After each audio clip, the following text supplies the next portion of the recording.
ஆங்கிலத்தில் பயன்படுத்தப்படும் 8 ஈருயிரொலிகள் ஐ முதல் ஏ வரை. திஸ் குறியீடு இந்த குறியீடு குறிக்கும் ஒலி இய. இந்த ஒலியின் பெயர் இய. இது ஒரு நெட்டொலி. எடுத்துக்காட்டு: அசையின் ஆரம்ப நிலை ஈயை ஆ இய. ஈயை ஆ சிஹெச்இ இய. இர் எய் ஈக்கு இயரைக். ஈயை ஆ பியு டி இய. இப் ஆ இட் பட் இய but. No middle position in the syllable. At the end of the syllable,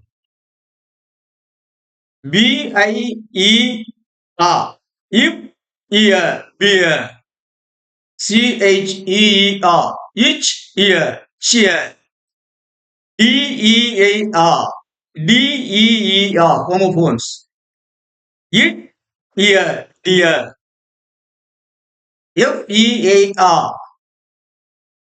F-E-A-R, if, ear, fear, G-E-A-R, if, ear, gear, H-E-A-R, H-E-I-E, homophones, if, ear, here,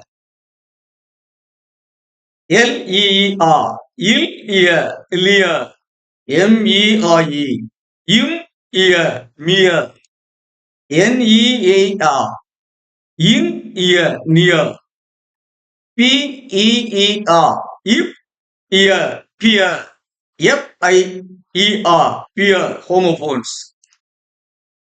R-E-A-R, ear, ear, rear, S-E-A-R, is, ear, seer, S-E-E-R, homophones, is, ear, seer, S-E-A-R, S-E-E-R, homophones, is, ear, seer. பெரும்பாலும் ஈயை ஈஇ ஈயை என்ற எழுத்துக்கள் இந்த ஒலியை குறிக்கின்றன.